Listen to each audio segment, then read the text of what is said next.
Here we go. The original one and only pregame show started with Game of Thrones on to House of the Dragon.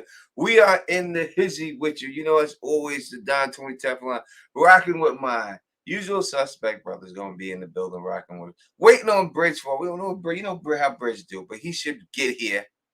All right, he should be here. Phil is here. He'll be on in a second. And until then, I will hold it down for all of you people out there. Let me say what up to the people out there right now. We got Jackie C. Oh, I'm sorry, Jackie. Went past Jackie C. We'll go. But Miss Sylvie is in the building rocking with us right now. Lady Starfall is in the building rocking with us. Miss Duncan the Tall is in here rocking with us right now. There is my Jackie C. rocking with us right now. Carla. She's moving a little fast for us right now. You know what I mean? We got. Let's go back up to the people. Carla Way is in the building, rocking with us. And what is Carla Way? Carla Way is a member of Teflon TV. You could be a member of Teflon TV. Also, all you gotta do is go to the main channel and click that membership button. We have a goal that we're trying to hit. So help a brother out and become a member of Teflon TV. Scott, you get a lot of great gifts right now if you become a top level member. You're going to get one of Quinn from Idea of Ice and Fire. Quinn's idea, you're going to get one of his books, right? Sent to you for free. All right, we got Scott of Cashley Rock is rocking with us right now. Michelle Hayes is in the building rocking with us right now. The one, the only OTDA is in the building rocking with us right now. Why So Curious is in here with us right now, rocking with us. So we have a bunch of people in here. Make sure you hit that thumbs up for your boy. We have over 100 people starting off. I'm sure we'll get more people as we go on, but the way to get more people is if you hit that thumbs up. So make sure you hit that thumbs up for your boy. Mike Knight is in the building. And Lady Stonehearted Kim G is in the building, rocking with us and everything. Claire Nemirios Martel Tell is in the building rocking with us and everything. All right, I've given shout outs to a lot. I'll go through, give more shout outs to all you and everything else. But I give a shout out to my mother who's in the building right now, watching on Facebook. And look, we are live on Facebook. We are also live on Twitter, I do believe. And we are live here. So if you can't make it here, you can always join the Teflon TV on Facebook and you can go live there too, right? All right, it's been a rough day for me. I'm a New York Jets fan. If anyone watch football, and you understand that how rough it's been. All right, so let's get. I'm gonna show and pull this camera back so that y'all can see the Don Tony Teflon in all his glory and everything else. Phil Issues guy is here rocking with us right now. Just waiting for him to get ready. As I said, we're waiting for Bridge. We don't know. Bridge is always.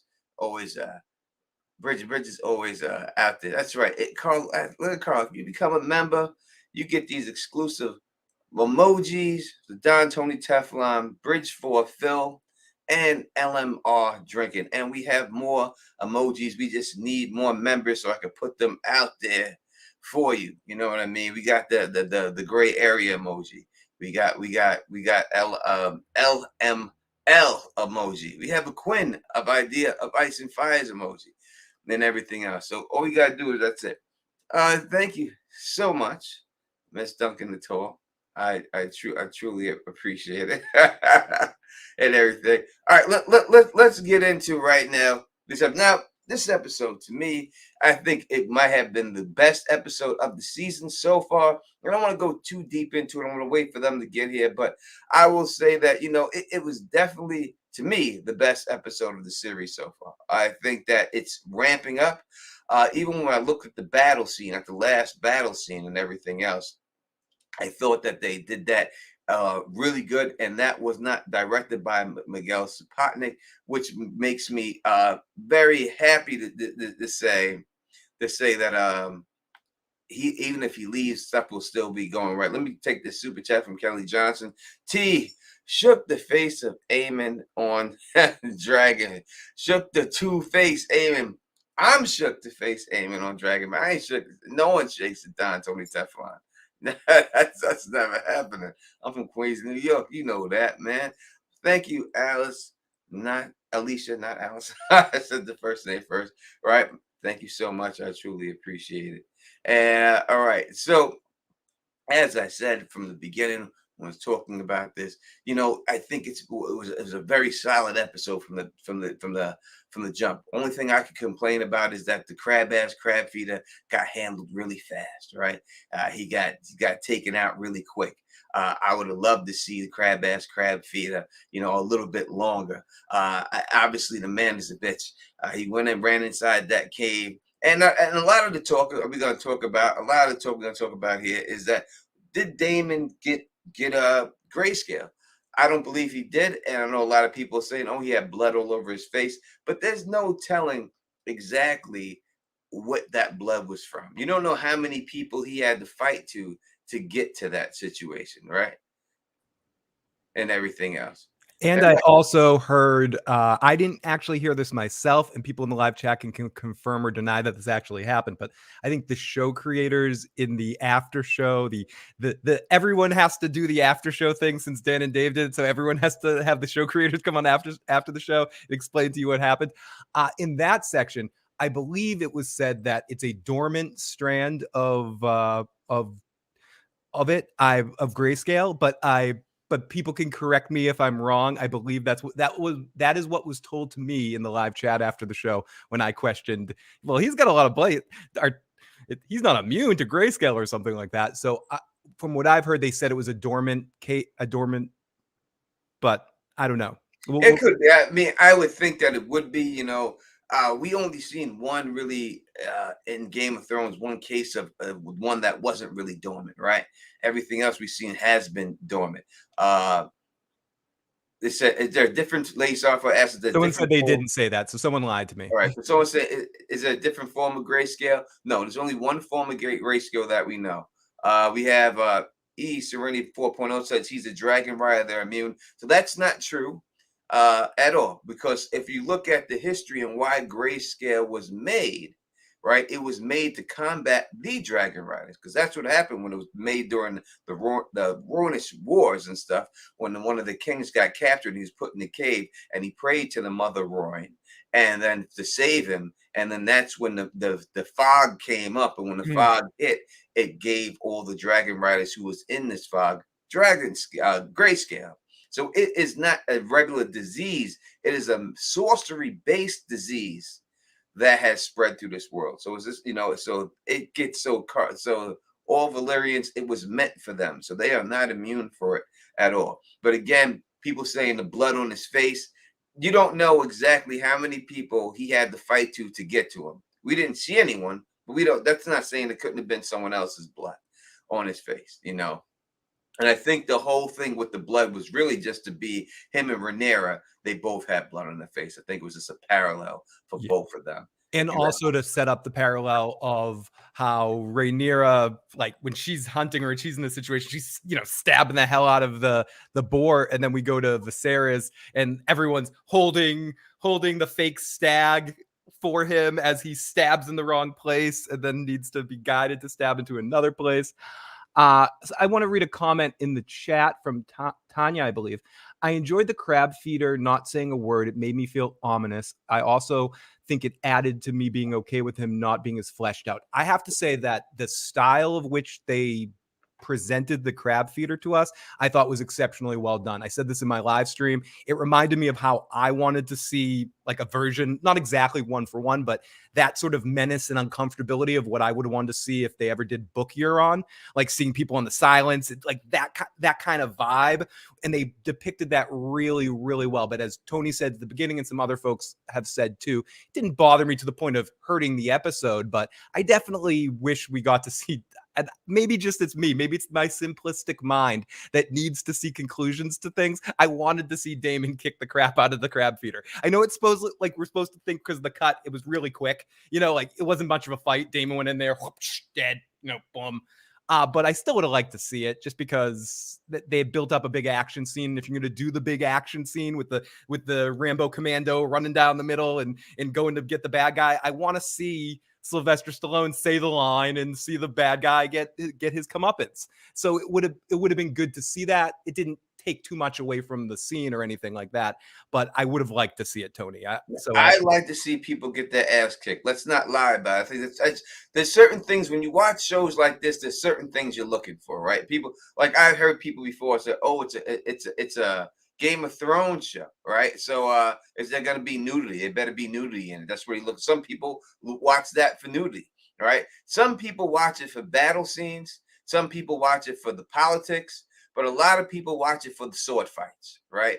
That's what people love to see. They love to see the sword fights and everything, and that's what it's about. And we had a chance to see a one-on-one. You don't get that many one-on-one sword fights, all the time. You don't get that. Even when you look at Ramsay and Jon Snow, we didn't get that one-on-one sword fight between them. The Night King and anybody. We didn't get that one-on-one sword fight with them, right? We didn't. So these are things that we're looking forward to. And I think I would have to say on this one, they definitely dropped the ball. They should have showed it. I don't care how quick it was or what it was. You should have showed him Dark Sister cutting his ass in half and his guts getting dragged out there. I wanted to see that. I think everybody else wanted to see it. I think they dropped the ball on that one. This is my opinion. Everything else they did was great, but they should have shown it. We got a couple of super chats. Let's take them. First is Kelly Johnson. Will Jon and Euron face off above the God's Eye? I don't know if they'll face off above the God's Eye. I have a different plan for Euron when it comes down to him. I think that he'll meet his end going in the Vale myself, but I'm not going to go into it too much, but I think that's where he'll meet his end there. Yeah. Me personally, I have proof for that, but this is not that type of stream, Kelly Johnson. We could talk about that some other time. And Rims, thank you so much for the $20 super chat. Very, very generous of you. It says, usually silent on the chats, but wanted to send some love to the Don tonight. Loving these lives and content. Excited for tonight's episode 2. Keep up the good work, Tony, and the one love to the mods and everyone in the chat. Thank you so much. Truly appreciate you being there. Truly generous of you to do that. We raise the glass. A thug mug goes up in your honor. We have over 200 people watching live. You know what you got to do. Hit that thumbs up for your boy so that way we can get more people up in here. You know what I mean? Yeah. Got my man, AU Pac Muse in the building rock on us right now. And Maria J. Starkwalker, one of the greatest names in the whole fandom. That is a great name. And yeah, Tony, I like to see someone get his good ass kicked. I just got over binge watching Cobra Kai. I love seeing the fights. So I wouldn't have minded seeing Damon hack up some crab feeder and serve him for breakfast. It would have just been fun. But Alicia makes a good point that it probably was in there at some point, but they're trying to keep the episodes down. So it maybe was on like the final. All right, then I can cut other shit. There's other shit. I was going to say the same thing. There's so much in the beginning half of this episode you could have cut a little bit just to give us one scene of. But she's probably right. They probably shot it. They just said, "Oh, we can lose that. We'll cut from there over to here." I bet it exists somewhere, and I hope we get to see it. I just like that's one of those things. I'll buy a DVD or a Blu-ray or something just to get the bonus scene so I can get closure on that moment to see the hack and slash. Yeah, and it would have been a good one because it would have been inside of a cage, a cave, a close quarters fight, right? Where there's walls on the side, so you can't do no Oberyn Martell backflips or anything like that. It's just a gritty in there type fight, you know what I mean? So I would like to see it. And listen, I don't care if the crab he could have cut both his arms off, his legs off, and then chopped them in half. I would have been happy with that. But I think that they dropped the ball on that one. They should have showed us that and everything else. I would have loved to see it and everything else, without a shadow of a doubt. But overall, I thought it was a great situation. When this dude. And we're just recapping before we go into what we think is going to go down next episode. But, in the beginning, when you see the dude get dragon stomped, you know what I mean? With the big foot comes right down when he's talking the shit, when he's like, "You're going to suffer the fate of the..." He's like, "Save me, my prince. Oh, my prince, come save me." He just gets stomped to death. I don't know if you actually would feel that. Like if you probably, I don't know, maybe for a split second. Yeah, I mean, feel it. There's a funny comedian, I forget who it is, who does the joke, but it's like everyone says, "Oh, you passed pass peacefully in your sleep. You don't know what that's really like. You could wake up in the middle and like, that's dying. So you could feel the impending pressure of 1,000 million things just for 5 seconds before your head explodes. So that could be pretty painful very briefly. So I'm sure No doubt. I'm sure Alexander Wilson, let me get this for you, say Phil, real quick. Make sure that you call in, right? This is a call-in live stream. You can see the number. It's going across the crawl in the bottom. If you just want to say what up or you have a question or something, the number is 781-990-8509, 781-990-8509. We have over 200 people in here. Let's get at least 200 likes. Hit that thumbs up for your boys out here. Alexander Wilson, thank you for the super chat. Said they cut the wedding scene between Viserys and Alicent. There's be a lot of scenes that they didn't make to actually show. Your thoughts? So I did see that I seen a couple of pictures of that wedding, and it's weird to me that they cut that out.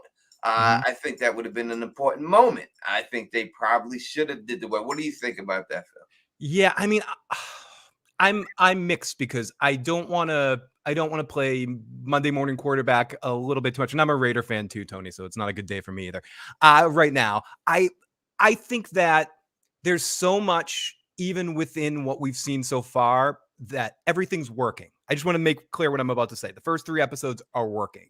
The pacing works. But the pacing is also very fast, and there is some stuff that we've missed that I wouldn't mind of seeing in a way, and they could have really taken their time in this show if they wanted to. I'm not saying it would have been a better or a worse show, but there's moments where there's been a couple of times in the in-between moments between episodes where I've been like, it's a little too quick.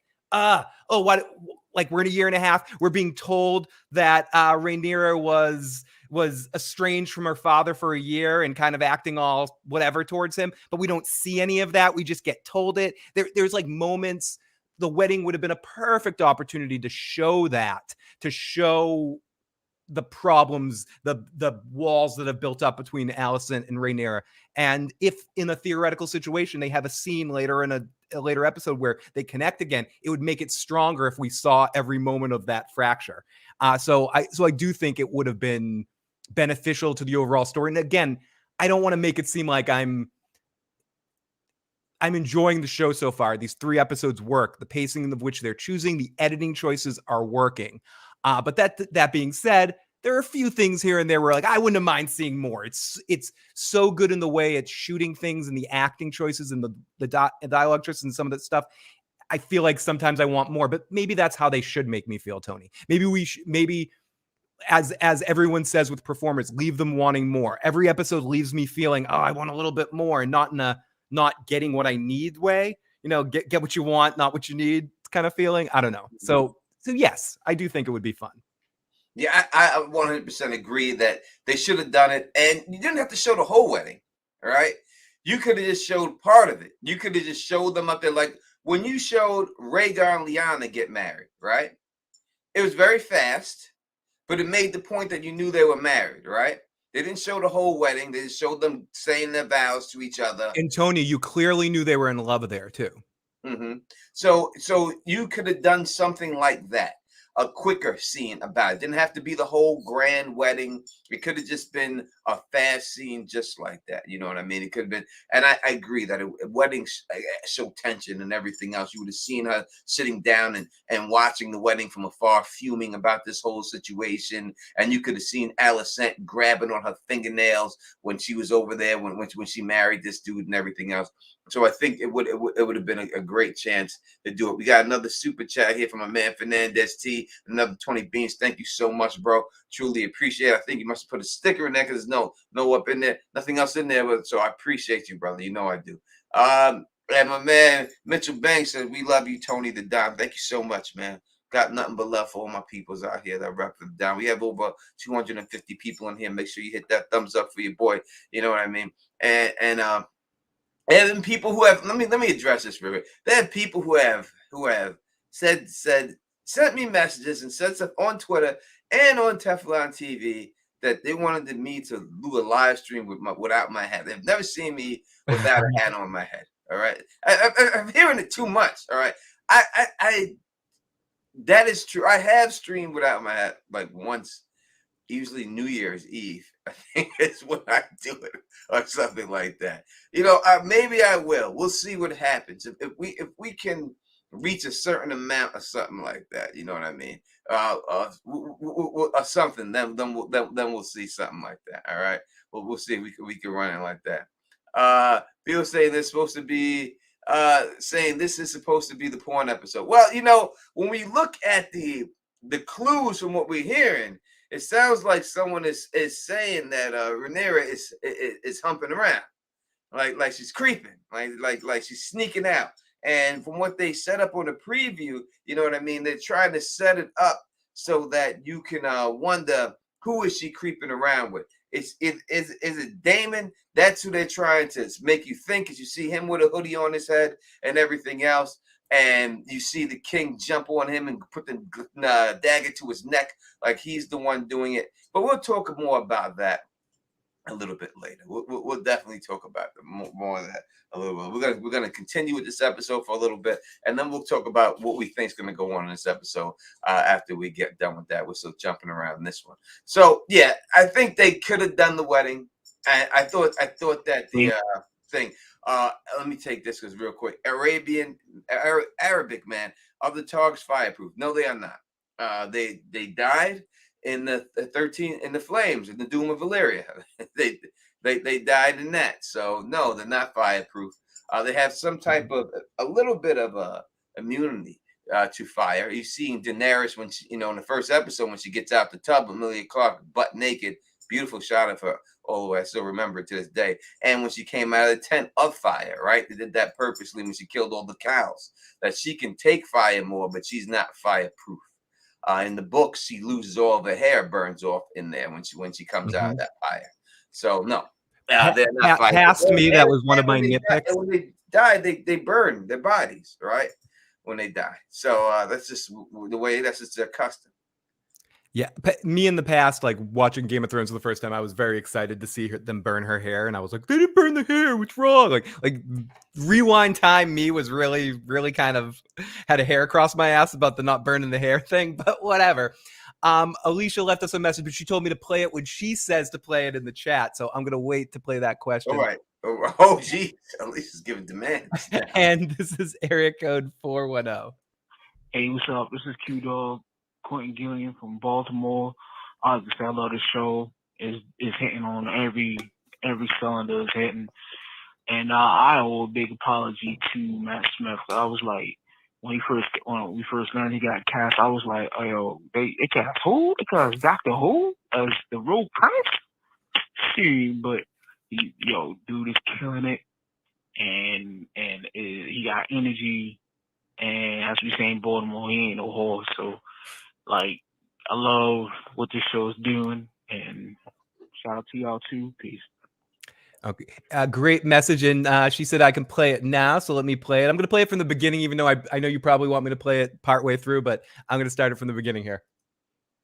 Hey guys, so I left about 5-10 minute messages prior. Don't play any of those, just play this one. And play it when I tell you to play it in the chat. But anyways, just wanted to show you guys some love per usual. And I wanted to know, how do you think they're going to play the Aemon Daemon dynamic in House of the Dragon? I've just seen a lot of speculations that there's a good chance that the showrunner of House of the Dragon might just juxtaposition the two of them, just because it's what we tend to do in the fandom. Wanted to know your opinion on it. Tony, Bye. Tony, take this one because I got the joke halfway through and I'm laughing my ass off. I don't know. Well, how they're going to play the dynamics. I think if you're talking about Aemon One Eye and how they're going to play that, I think they may have him aspire to be. I think it's going to have him aspire to be like Daemon. I think that he's going to look up to him and want to be like him and train and become what he is. And I think he's going to take a lot from Daemon. And and then when the shit jumps off like we know it does, then that who'll be like the younger version. You know, kind of like if you ever seen Carlito's Way, right? Have you ever seen Carlito's Way? Oh, don't talk about that prequel piece of No, shit. that's the regular one. But Okay. you had Benny Blanco from the Okay. Bronx, right? And Benny Blanco was Carlito when he was younger. He's a younger version of Carlito. And do you know And what's amazing about that? And it's true in life, Tony. Sometimes when you bump into people like that, you don't realize you're seeing one of those people, and you don't necessarily see yourself in it. And I got scared for a second. I thought you were going to talk about the rise to power, Carlito's Way. No, that doesn't even exist. We don't got to take that. You know, so I think it may be a situation like that when it's all said and done. You know what I mean? So yeah, but you know, that was the problem with Carlito. He didn't recognize that Benny was him. He should have treated with Benny, and he wouldn't have got what he got in the end of that. We won't do that. What up to Ella? No, I totally want to do a Carlito's Way review now. We got definitely, because I'm in Carlito's Way. No, Tony, one of Tony's big starring roles. That in Private Parts. If you ever want to watch Carlito's Way, you can see me in it in Carlito's Way. So check it out. I'll tell you exactly what scene I'm in. Which scene is it? Not the pool room scene? Is it? No, when he's playing handball outside. Out there, I walk across the street. I have a Heineken in my hand, a brown vest, and a brown leather vest, and an afro wig. And which scene in Private Parts are you in? And the scene in Private Parts, I'm in the AC/DC concert at the end. You can see me twice in that movie. I got a red polo shirt on. I have no hat on, and I have a pink wristband on my wrist because that's the area where they give you colored wristbands, and that's where they set you. And I was in the pink section, so you see a pink wristband on my wrist. So I was on both of those things. You can see me. And so give a shout out to my girl LMR, who should be rocking with us one of these days. We're gonna get her on here when she's not busy enough. You know, put up the LMR emoji in the chat for LMR. What up to my girl Gray Area rocking with us? You know, Daiwo City in the building. Our sister podcast rocking with us right in there. Yeah. Well, you definitely. I'm not lying about it. I'm telling you where you can see it. You know what I'm saying, Chris? If I'm telling you the exact spot, I'm telling you, there's no doubt I'm in those movies. You could definitely go watch those scenes. A couple people in the live chat are in the Howard Stern one. I'm like this. That's what I'm doing in the crowd. Tony, a couple people in the live chat are calling us to task, and we'll talk about this in the Carlito's Way podcast to come. People are saying, rise to power isn't that bad, guys. Come on. Oh, you're crazy. I'm not even going to talk about that. That's disgusting. All right. Where is Bridge 4? I don't know. You know, Bridge is, let me check Instagram. You know, he's iffy. Yeah, Bridge is squirrely. He's very squirrely, Bridge. He's squirrely. You got to corner him down and stuff. We do have few more voicemails here. So while you're looking, let's play this one. Area code 404. What's up, Tony? What's up, Phil? This is Marcus again calling in from Atlanta. Great to see you guys and great to be here with everybody in the chat. A couple of questions. In regards to the previous episode, do you think that Rhaenyra knows the significance of seeing the white stag? I know that she stared at it along with Sir Kristen Cole, and she said to not kill it. Do you think that Rhaenyra knows the significance of seeing the white stag? And do you think that the episode would have changed a little bit if she did kill, the white stag and brought it to the camp? How would she have been seen? Because I think one of the things that's against Rhaenyra is everyone swore fealty, but they're still questioning her. And I think that one of the biggest things that she has to deal with is trying to prove her worth. And I was just wondering if you think that if she would have not only saw it, but also killed the white stag and brought it to the camp, that things would have changed a little bit in her favor. Also, when are we getting Vhagar? Like, I really want to see Vhagar, and I want to see, what she's going to do in this show, even though I already read the books and everything, but I'm just ready to see her on screen. That's just my opinion. Great to see you guys and great to be here. And I look forward to watching this episode and can't wait to see everyone's opinions and everything. Y'all take care and talk to y'all later. Bye. Is she talking about us here or someone else? We'll say she's talking about both. Yeah, we're gonna take that for us. We love you too, Greg. She also said, "Hey, handsome guys," when she popped on in. So I'm gonna say she's talking about us there. And I think Rhaenyra did know what it was. I'd have to watch the episode back again. She might have even overheard the discussion that was happening earlier in the episode. Don't quote me on that, but I think how I played the scene, she knew exactly what it was, and it was a mutual respect, like the dragon giving the stag respect in that moment, and she showed her queenliness in that moment by not killing the stag and not needing to kill it to prove her power. Well, I think that when she went there, she knew that they were hunting the white stag. If you're saying the significance of it that way, spiritually, I don't think so. But I think the significance of it that they came there to hunt the white stag. Yes, she didn't kill it. Number one, they ain't no way they could have killed it. What are they gonna kill it with? They had arrows. Is Crispy gonna do it? Like, you're gonna run up on the stag with a sword and it's gonna stand there while it lets it stab him. That's never gonna happen. She had no chance of killing this thing. There's no way. It's impossible for her to have killed it, right? So we can say that right off the bat.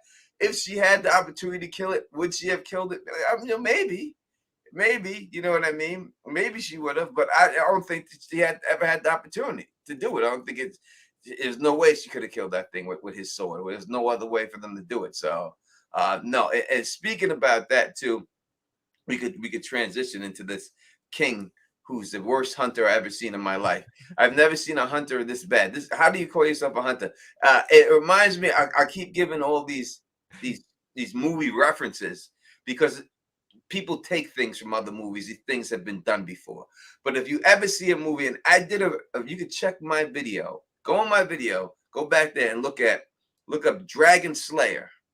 And I told you that was one of George R. R. Martin's favorite movie, Dragon Slayer. He said it many a times, and I've done it. And I told you that, and I said that he took stuff from Dragon Slayer way before he said it was one of his favorite movies. I told y'all he did, because if you look at that movie, I mean, go in there, you could see that there's one girl in there. Her name is Valyrian, and she dresses up like a man the whole movie, right? It is a reason why. But in that movie, I won't go into everything. When the dragon is eventually killed, the king comes up on a horse, and then he gets off the horse, and then he puts his sword in the corpse of the dragon, and they all say, "Oh, King, the Dragon Slayer!" Yeah, and they all cheer, and that's what it felt like to me. Like, he did nothing. Only thing he did with hunting was grab a piece of shit and squeeze it, and then wipe his hand on fucking Otto like he deserved. You know what I mean? But did you see the way he squeezed that shit, Tony? That's like the best shit squeeze I've ever seen in my life. That man has talent. That man has skills. I thought it was exceptionally well done. Not knowing the book material as well as so many other people that are talking about this show, when hearing about Viserys going into the series, I expected him to see him in more of a like deballed kind of way, and I feel like the first 2 episodes didn't show me that appropriately in the way. I was like, oh, he's not that, he's pretty good. This is a new kind of king. Look, we haven't seen this kind of king yet. Oh, well, better, smarter than, more in control than Robert, not a psychopath like Joffrey. Oh, this guy's okay. And like in this episode, no. Like, you just see how castrated he is, how he's in a position where he's so in the line of people sniffing his own farts at this point. He couldn't get out there and fight if he wanted to. Even if he was a good hunter, he would never know it because everyone is, even if he could wipe it's Akeem. We're doing the movie thing. It's Akeem at the beginning of Coming to America, where people are like wiping his own ass for him. And like he just, that's all he knows. He can't do it. It's almost not fair to call him a bad hunter, Tony, because he's never done it himself. We don't know if he's a good hunter. He's everyone does it for him.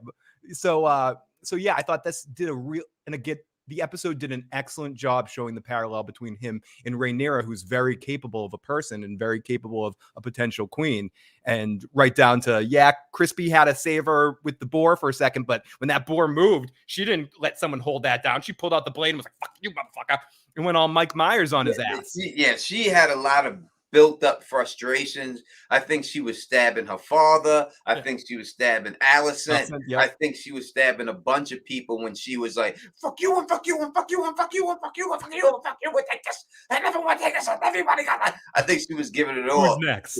You know what I mean? And taking it out on everybody. But there's one thing, like when he stabbed that boy, why did he stab the boy from the top down right on her. He should have stabbed the boar sideways so the blade didn't go near her. Sliced it out, yeah. Yeah, he should have stuck it through the boar's side. He shouldn't have came straight down, because you come straight down. Yeah, how do you stop that blade right through the board? It's going to stop the princess. I wouldn't have done that myself. I think it should have been stabbed. I think they probably did it for dramatic purposes, but it should have been stabbed from the side. You know what I mean? Of that boar. And if a boar really ran at you and knocked him in the air like that, Puma. You know what I mean? If he got Puma like that, he wouldn't have got up. There's no getting up from that. You'd be Roberted. It would have broke his leg. He had no gear on his legs. He had no shin guard on. It would have broke his whole shit if that thing hit him like that. And Black Shade in the chat says Viserys is awesome. I don't really get him being a weak narrative. I think the performance is awesome. I don't know whether he's a weak king or not, because I don't think he's gotten a chance to be, because he says it perfectly. I think it's in episode 2. I'm cursed to whatever I do to piss somebody else off, because he's trying to play he's just trying to play to the crowd, make everyone happy. So we'll see how that works moving forward. Tony, we have a very special voicemail from this number right here. I won't even say the area code. Hello, this is Gray Area MJ in the building. Just here to say happy House of the Dragon Day, episode 4. What's good? Everybody get hype. We got 2 more hours. Love you guys. Support everything you do. Bye. Say one love to the great Gray Area. Truly appreciate it. Raise a thug mug in your honor. And let me see. I think we got a text message too. And we're talking about the king. The king is weak. I mean, listen. Let's not. I mean, the character, the actor playing him, is doing a marvelous job. But the king is weak. He's easily manipulated. You know what I mean? He's not strong enough to be king. You know, again, this is another situation where I'm going to go to another show, The Wire. He's like a Stringer Bell. He's not strong enough for the streets, and he's not smart enough to deal with the politicians. He's right in the middle. You know what I mean? And so that's why he doesn't get everything. Everything he's done has been on the whim of somebody else. Mm-hmm. He hasn't come up with anything on his own. You know what I mean? Who he marries, who he does this, who he's that. Everything has been on the whim or manipulated for him to do that way. Right. You know what I mean? So I can't say that the guy did something on his own that he said, you know what, let's do this. Even when you look at the help that he claimed that he was going to send his brother, he didn't want to sell his brother with it. He went and did it because first the dude says to him, hey, you should marry your daughter off to this Valyrian, right? And it'd be a shame if he doesn't survive. Right after he says that, he says, marry him off to Rhaenyra. All of a sudden, it'd be a shame if Rhaenyra doesn't survive. That's when he goes and says, all right, let me send help out there. So he's really not doing it for Daemon. He's doing it to save Aeno, because he's trying to make a marriage alliance because he's scared that the sea snake and them are still mad at his ass. And Tony, to your point, in that moment, he doesn't even come up with that idea himself. The most obvious decision of who to try to marry Rhaenyra with, he doesn't even think about himself. The Columbo Strong had to do it. I'm no big city loyal, but I gotta say, you should marry it to the Valyrian, like I thought before. He just kind of humbles his way into that, and then the look on Viserys' face is like, he almost got, I'm a dumbass for not thinking about that look on his face. He's like, I'm drunk, dumbass. I shouldn't have hit on 17. Like that feeling you get in blackjack when you lose your money because you're drunk and you make a stupid decision.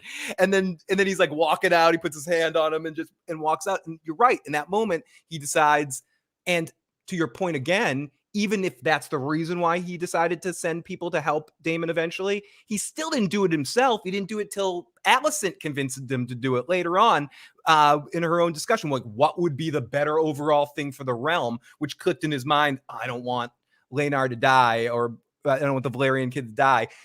So yeah, I'll send help or whatever. Or I don't want the realm to see me abandon my brother. Or he thought about perception, whatever the reason he ultimately decided. But again, it wasn't because he wanted to, or it was a free thought. It was because Alicent stuck her hand up his butt too. And everyone's sticking their hand up Viserys's butt. And again, it's not about him being weak. It's actually a very interesting narrative to watch. And will he reach a breaking point where he says no more and takes a stand, and how will that actually work for him? And because if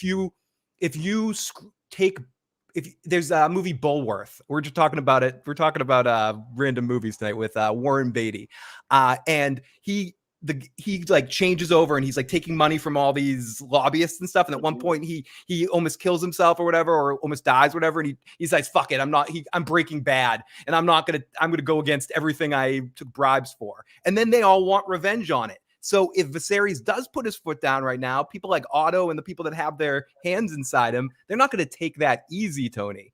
And speaking of Corliss, we do have a question from area code 413 for you, Tony. Hey, Tony, this is Ant from Massachusetts.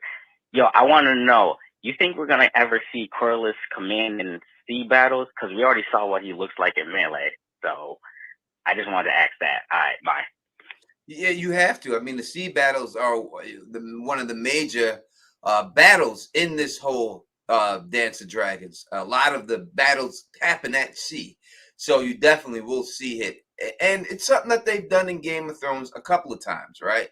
And they've been pretty good at it. I mean, the first one would be the Blackwater Bay. They didn't really get into a sea battle, but you've seen them sail on the boats, and they have the wildfire and everything else. And still, I remember that wildfire shot when that first happened. That was amazing. Like when that shit went up like that, that was like an amazing thing for when it came up and everything else. So after that, we've seen them do another one. I mean, the Euron Greyjoy battle. You know, we've seen him come down, and they did the fight on the water and everything else. So yes, I think there's no doubt that they will show him at the battle, because there's just too many of them. I don't think this season, but you'll definitely see it without a shadow of a doubt, him commanding his fleets that way. Absolutely. And we do have a text message from Cece who says, the skipping of Viserys' wedding, making Rhaenyra the main event, reminds me of the low-key Jaehaerys and Alysanne versus Alyssa and Baratheon, where they made that the main event. Yeah, and I think this is what I was going to say earlier about the skipping of time. Because of the way that this story is told, I don't mind it being a different narrative device than the normal kind of series. This series might be pushed slotted in a way that they're going to take us from dramatic event to dramatic event to dramatic event that they want to tell us, instead of giving us a lot of the busy work of the series. And so far it's working. So I'm kind of in it for the ride. I personally like things that are like, I would have liked to have all these kids have the whole first, these four characters, the four younger characters have the whole first season, and then we don't even move forward. But that being said, I'm enjoying it. I'm in for the ride and stuff. So yeah, and so speaking about the king, we do see a lot of him going down there, and a lot of politicking going on back and forth of him, and him getting bored with the politics, and I just came here to hunt. This is all I wanted to do. Well, this is a part of your job, is the politic and everything else. You can't just have everything the way you want it and just do what you want to do when you want to. You're a king. You have a whole country to run. And sometimes you got to do politicking at parties. And a lot of, deals do get brokered at parties and stuff. And this guy, instead of dealing with it, what does he do? He goes off and gets drunk. And not only is he drunk, he's a sloppy drunk on top of that too, right? He's not the type of drunk person I want to be around. He's not a fun drunk, a funny drunk. He's a sloppy drunk. And let me tell you, he smacked the shit out of his pregnant wife, all right in her belly. I mean, he smacked the shit out that baby. Hard as fuck. I mean, if y'all didn't realize, go back and watch that scene and see how hard he hit the top of that baby all drunk. I mean, he almost smacked that baby out of this woman's shit. You know what I mean? He almost knocked it right out. The baby was almost born at that particular time. You know what I mean? He smacked that baby so hard. So I like the actor playing him, and I think he's doing a great job. But as for the character himself, he's a very weak king. Yeah. He's not a good king. He's a weak king. And it just keeps going on and on. I mean, and we see that he's lost two of his fingers already. This episode, he's probably going to have his whole hand's going to be fall off, or he's going to lose a foot, or something's going to happen to him, because his body's just going to shit. You know what I mean? And everything. Oh yeah, he's falling apart. He's reminds me of, again, we're talking about a lot of movies, that horror movie with Dan Aykroyd where like his body parts keep falling apart throughout the movie. I think it's called Nothing But Trouble or something. It's a really, really poor but disgusting fun movie. We have another voicemail. Let's keep them coming in. We love them. 781-990-8509. Make sure you keep those voicemails coming in. Here we go. Hello, this is Nanny Vagar. Now you were asking, we had a caller asking for Vagar, so Vagar decided to call in and send you a very special. It's like you're getting your own cameo from Vagar here. It's great. Here we go. It's just for you, caller. Hello, this is Nanny Vagar, and I heard y'all boys are having a war battle or something down in Stepstones, and I just thought I'd swing through and bring you boys a snack. I got some peanut butter and jelly. I got some sandwiches. I got some apples cut up into slices, and I'll be right over. So y'all just hang on, fighting the wars. It's hungry work, and Manny Vega, I'll be right on over. Thank you. Thank you so much, Vagar. And for some reason, that message made me want to play a Hungry Hippos House of the Dragon game with all the different dragons. And I think Vagar would win that game every time. I think so. Listen, when you're giving out, when you're giving out Marcus Jones, yes, thank you so much. I appreciate that, Vagar. Thank you for the care. When you give out, peanut butter and jelly sandwiches, that's a good granny. Yeah, it's a damn good granny. That's a damn good granny going on there. Definitely, I definitely appreciate that. King, you got Killmonger says, you got any Nutella? I'm not a Nutella man myself. Okay. What up to my man LML in the building, rocking with us, hanging out with us and everything. Melissa Blackwood is saying apple slices and peanut butter. Thank you. Yeah, you can't beat those things. We love those things. I also like apples and honey. Not a lot of people do that. Dunking apples in the honey. It's very delicious. Honey and apples. Yeah, it's sweet overload, but it's I've pretty. Never done that, man. I've done a lot of things, but I've never done a honey apple. It's pretty yummy. I'm gonna have to try a honey apple. I'm going to give that a thing, give that a shot. All right, so yeah, we deal with the king. That's what I have to say about the king. Now, still talking about what went on this episode in the hunting. The king couldn't get a thing right. He couldn't even kill the deer when it was stabbed in there the first time. He gets the spear from the Lannister, and the Lannister's like, listen. You take this spear from me, I'm gonna give my spear to your daughter. How about we exchange? Deal? Yeah. Hey, everybody. Hey, it's Jamie, Proto Jamie Lannister. Can I touch your daughter? You want some wine? Oh, come on. I loved getting to see a Lannister. And Tony, from 717, associated to what you're talking about, did you see anything in both Rhaenyra and Daemon being bloodied up, and that the king was clean? Is that more of showing the king as he's just not as rough and tumble, that he doesn't have the blood of the dragon like the other two? I think that's a good point. You know what I mean? I never put the two with the king together. I put the Daemon and Rhaenyra together, that them being bloodied up together. You know what I mean? And that's it. And I also looked at her being bloodied up with could be considered some sort of maiden's blood. And her hanging out with Kristen Cole and hitting on Kristen Cole because she was all over him. So did you ever do anything with anybody? Well, I had my fun. Let me tell you. Yeah, exactly. Like I wouldn't say I was betrothed. I was a man whore for a while, if you want to call it that. Hey, listen, I let my mangina fly in this motherfucker. All over Dorne, up and down the border of Dorne. That's it. I let my mangina fly in this motherfucker. I'm well known for that shit. Everything without a shadow of a doubt. But it's definitely a good point of them being bloodied up and everything else, and the king not being bloodied up, and the king needing help. He couldn't even kill it. Stab him twice to get him out of there. You know what I mean? So the king is just whack when it's all said and done. And then this damn breakbone strong, just ripping that rabbit apart and just looking at her when she came back all bloody and stuff. He was like licking his lips, boy, like for her, like, look at this bloody girl. I love everyone in town, not in town, everyone in camp was. She was walking. You might as well have been playing the bam, like she's walking down the street, like, yeah, pointing at everyone, you and you, my tent. That was definitely, they could have did that whole scene in slow motion. It was super. Lady Starfall said in the chat, it was super hot. It really was. It was a great. They had the proper amount of compliments to the makeup in the style. They had like the proper amount of blood was framing her face really well. It was just a really good visual of her walking into town. Yeah, I said it again. He was just like, hey, look at that girl, all bloody and shit. That's the way I like him. That's the way I like him, all bloody. Womp womp womp womp. He's just staring her down. And back to that damn dirty ass Lannister. Lannister's supposed to have money. This guy looked broke as fuck. I mean, his clothes was messed up. That was maybe they're hitting hard times, the Lannisters at this time, but he was all over looking at Rhaenyra's ass and shit when he's looking behind her. He was like, yeah, girl, look at that. And then he tried to give her like some Cisco and shit.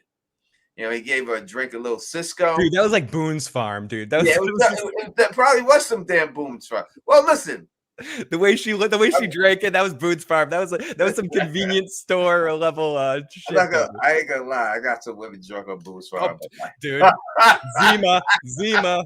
I got myself drunk on Zima and got my kids' mom drunk on Boone's Farm many a times. Boone's Farm, baby, did the job. That was more like a Mad Dog 2020. It was more like that because as soon as she see what he was trying to do, because he played his cards too fast. Yeah, you just introducing yourself to this chick, and you like, I'm about to marry you. I'm gonna put a dragon pit in here for you. You know what I mean? Stand up straight. He's like, putting a dragon pit on your property is a little bit more than leaving a toothbrush in my bathroom, right? It's a bigger step. Let's get the toothbrush going down first before you dig a whole dragon pit over here for us, right? Maybe we could slow the roll a little bit here. I think it was hilarious too how he threw away the wine when she walked away because it wasn't good wine. He's like trying to sell the shitty Boone's Farm. He's like, I ain't drinking this shit. This is just some shit I picked up on the side of the street. He was like, this is some shit. And she was like, no, I know what you're up to. You can have this. But that scene was played just from like a being informed from the previous season. I'm joking about proto Tyrion, proto Jaime, but the actor didn't look clean, but he had the mannerisms down, and they played with the fact that we all know that Lannisters are pompous douchebags. So I thought the line was funny where I'm a Lannister. And she's like, I know from the fucking lines on your shirt. Oh, okay. And he just doesn't care. He just keeps going. He's like one of the alpha betas in Revenge of the Nerds. He's just like, oh, it's okay. It's okay. Come here. I loved it. I thought that was one of my favorite parts of the episode just because it was great to feel that Lannister snark again on screen, and it was justified the way Rhaenyra just shot him down, because that's what should have happened, and it was done well. Yeah, and he acted like, but probably this is a guy in Casually Rock. He probably get whatever he want. You know what I mean? Out there, he probably get whatever he want. So now he's not used to this shit. He's used to. He's the fun twin, Tony. He gets all the fun. It seems like in everything else. What up to Cal Funk?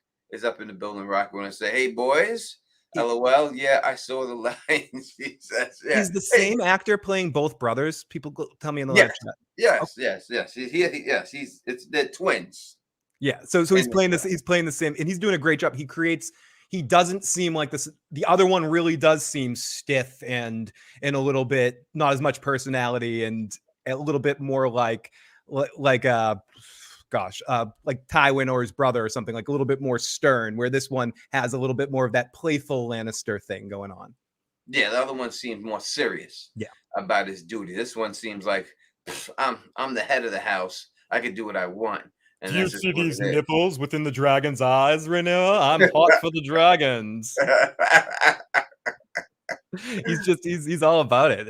It's funny, and I love seeing her shut him down. I thought it was done hilarious. Yeah. And he was appalled to see Rhaenyra covered in blood. He's like, ew. Oh yeah, he's like, yo, you gotta bathe.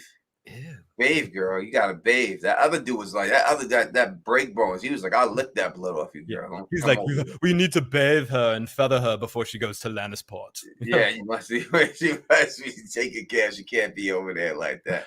and everything else, So yeah. So dealing with though, I think we talked about just about everything we could talk about. I'm trying to think of anything else happened there of significance during that situation down there in that scene. I don't really think so. I think we've covered just about everything. What do you think? I think so too, Tony. We do have another voicemail though, and this one's going to be more to you because I think it's a fire and blood question. So here we go. Hey, it's Tamara from Virginia. This is my first time calling, but I do watch you guys all the time. I did want to, first of all, thank you for doing what you do for the culture, for book readers, and for those who are not book readers. So my question is, what character in Fire and Blood that has not yet been introduced to the show do you want to see the most? And based on what the showrunners are doing, do you think that they'll have a place in this universe outside of the books? Thanks. All right, yeah. So me personally, I'm a fan. I like Hugh the Hammer. Like that's my dude. You know what I mean? I like Hugh the Hammer. I can't wait till they show Hugh the Hammer, and that would be the guy I want to see. I also would like to see Blood and Cheese. I think that's going to be a great moment. But if it's one person, me personally, I would have to say that I want to see Hugh the Hammer because I'm a Baratheon dude. You know what I mean? So that's not anymore. I gotta say I rep for House Valyrian now, but I'm also repping for Baratheon.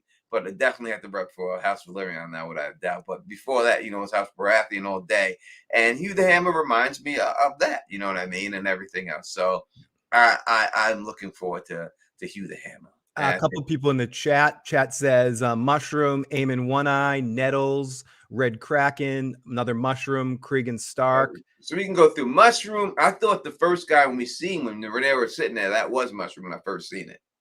I was like, is this Mushroom singing to her? Oh, when they hard cut to the singer? Yeah, I don't know if it is or not. I don't think it's been.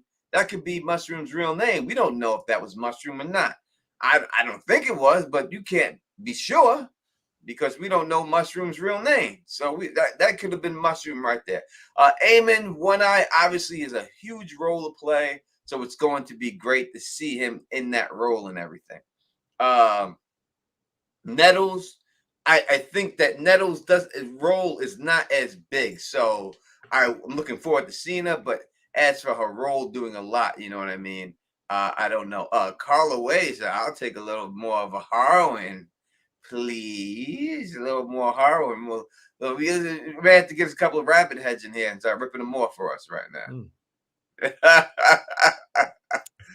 That may have to do that. Blood and Cheese probably would be the red wedding moment for this show. I think it'll be close to. I don't think it'll be as personal in all honesty. So let me. I'm not going to tell everyone what that moment is, but to the people who do know it, I'll talk around it a little bit so you know exactly what's gonna. You know exactly what I'm talking about.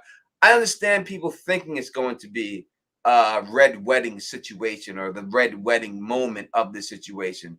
But it is and it's not going to be. So I'm going to explain to you exactly why it's not going to be. The red wedding situation, the reason why it was so hurtful was because those were the stars of the show. Mm-hmm. Those were the heroes of the show. The Starks were the good people in the show. And they got slaughtered by people that people hated in the show, right? It's not the same dynamic. When Blood and Cheese happen, it doesn't happen to the heroes of the show. It doesn't happen to the good people in the show. It doesn't happen to the stars of the show. You're not with these people like you were with Caitlyn and all of them and Rob and his wife since the beginning. Especially in the show where you get to know his wife is there and you just connect to it and I know Walter's creepy anywhere, but the show Walter's so creepy. Like he's the dude. He's that piece of shit from Harry Potter that fucks with the cat. Like they picked the right guy to play him, and you never want to see that guy get a win. And if you don't know that's coming, it's horrifying to think that dude's winning in that moment. There was so much of that built up for that particular scene, and especially for people that don't know the material, coming off that first season with Ned, after the extended period of time after the Ned thing, it sort of lulled people into a sense of comfort. that, okay, they did that, but then they're not going to do that again to main characters. And then bam, bam. And obviously in the books, Kat kind of comes back. That doesn't happen in the show either. And her death is, her just being gone is with no revenge heart jumping up. Yeah, so I don't. That's the reason why I don't think it'll have the same effect of it. I don't think that's the reason why. Me personally, but I understand why people think it. It's going to be a dramatic moment, but it's not going to have the same impact as that would have. And thank you for the super chat, RN Smith 2003. I think it's a sticker. We can't see them. I can't see them on here, but thank you so much for that and everything else. Listen, we have over 330 people watching. Make sure you hit that thumbs up for your boys. Again, become a member of Teflon TV. Subscribe to the channel to be a member. Subscribe to the channel, but then you become a member. If you're not subscribed, the number one thing is subscribe. And if you can become a member and it doesn't break you down or anything like that, then we would appreciate you becoming a member. You get cool emojis, and we'll have a whole bunch of other stuff. Like I said, I got the LML emoji, I got the gray area emoji, I have the whole Direwolf City emojis, I have a Quinn emoji. I just can't upload them yet until I get more members. So I'd like to put them out there for everybody. And I'll constantly keep making more emojis. X-Gore Gaming said it perfect. It's impossible to stay sexy if you don't subscribe. There you go. That's right. Stay sexy, baby. Subscribe right here. You know what I mean? And as Jeremy says, this is the best pre-game show on YouTube right here. That's true. And that's what it is, So that's what it is. All right. So we recapped just about all that stuff. Mm-hmm. We could go into the battle scene that we seen at the end. All right. Because we got to see a couple of things in here. Number one was Sea Smoke. Sea Smoke was in the building. Now, Sea Smoke to me, I'm going to be honest about this. It was a Baby Yoda moment for me.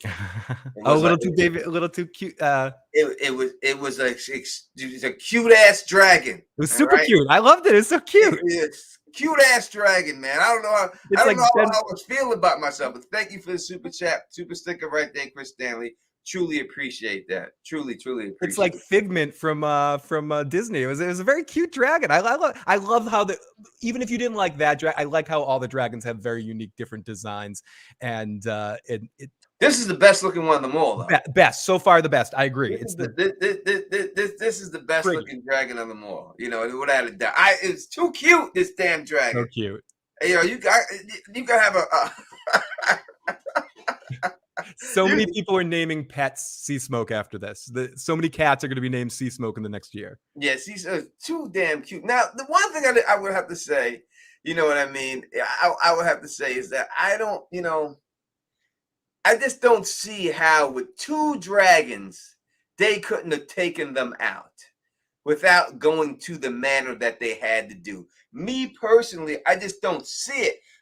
You give me two dragons. I don't care if they're. Don't they have access to three? Doesn't Rhaenys have a dragon too? I know she's at home, but couldn't they theoretically have access to three dragons? Really? Yes. And I just don't. I don't think that you should have to.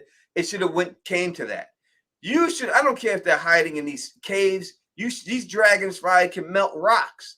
I would have melted the rocks and trapped them in those caves. And that would have just been the end of it. And they would have just been up in that motherfucker. Or I would have just had him go in there and burn the caves. Heat those caves up so hot and make it like an oven inside that motherfucker so that they ain't got no choice but to run out to their death. I just don't see me personally how they didn't do it. Now, Scott of Castley Rock, how did we not win Vietnam? Is this a Vietnam War situation?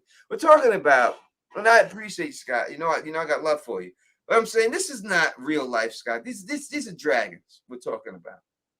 All right. And we shouldn't have been in Vietnam. I'm not gonna get into that. We shouldn't have been in there. And I'm even gonna talk about Vietnam. We shouldn't have been in there in the beginning. Had no business going over there. But we're talking about goddamn magical creatures with magic fire. This is not just flamethrower fire. This is magic fire, right? It burns rocks. It melts rocks together. Look at what they did to Harrenhal. So if these guys are inside the goddamn rocks, you can make that, burn it from the top and make it so hot in there that it would be an oven inside there, that they would have no choice. Or why don't you send some smoke in there, right? You could send a whole shit ton of smoke. You could put leaves or whatever the hell else you want in there and smoke these motherfuckers out or make them die of smoke inhalation. There's just too many ways that I see when you have two dragons that they could have taken these people out. And I think, obviously, I know they did it for dramatic effect at the end and everything else. But to me, I really don't see how that battle came to that point where you had to go and tell Damon, you got to go over there by yourself and raise the white flag. That's like people saying, oh, Damon violated the Geneva Convention when he waved the white flag and didn't do it. There ain't no damn Geneva in this damn Westeros. There was no damn convention. The High Garden Convention? Is that So how did they violate nothing? This is what it is. Tony, we do have a voicemail. This is from area code 240. Can't wait to see Adam and Alan Valyrian, or the Adam and Alan of Hall. I think they're gonna be great. Marvin. Yeah, I agree. I think they're going. They'll be around when Hugh the Hammer comes out. They basically come around the same exact time. And yes, I think that's going to be a dramatic ending for those people too. So I think everything else will be good. Will Daemon be the villain of the show after Blood and Cheese? I think they're specifically making it a toss-up of who you believe the villain is. I don't think there's going to be a direct who the villain is. I think they're purposely giving you good sides of people and bad sides of people and showing you both sides of them. And it's going to come down to who you support in the end, because they're all going to have some things that are right and they're all going to have some things that are wrong. You know what I mean? You could see both sides. I could see both sides in the books and in the show. I could see why Alicent does what she does. I could see why they say Daemon's reckless. He has no right to be king or beat by a throne. And I could see exactly why Rhaenyra says she has the right to the crown because her dad said so. But as we've seen in Game of Thrones, right? Ned Stark, the most honorable man in the realm, right? Most honorable man in the realm. When his best friend was dying, he specifically says to him, my son Joffrey, I want him to be king. And Ned Stark, he don't put that shit in the letter. He changes the letter and then goes on there and lies and said this was Robert's words. That wasn't Robert's words. That wasn't his words. You lied. You changed his words. And that's the bottom line. So and you know what was stupid about that, Tony? Because you're right. Ned was stupid because he didn't want to. This is what I hate about people that sometimes don't want conflict. Because Ned, you should have just told Robert. I don't care if it's on his deathbed at that moment. You tell him that if he says that, you go, sorry, Robert. I know you're dying here, but Joffrey's not your kid. We need to deal with this Lannister situation. I know he gave Cersei the chance to leave, but I don't know. I don't want to jump on Ned Stark, but you're right, Tony. And I think what's interesting about this story is I don't think there's going to be any real clear-cut heroes and villains in this. This is even more of a gray story because they're all shady. They're all shady freaking in this story. It's just part of it. Joffrey wasn't Robert's son, though. Exactly, which is why Ned's biggest problem there is he should have just told him that it wasn't his son. If you're so honorable, he's dying anyway. That's the time to tell him. Tony, if I'm on my deathbed, tell me bad news. I want to know the truth before I fucking die. Because if Ned tells him right then, none of those events happen. Joffrey doesn't become king. Cersei gets executed. Jaime gets executed. Joffrey probably gets killed. He probably kills them all.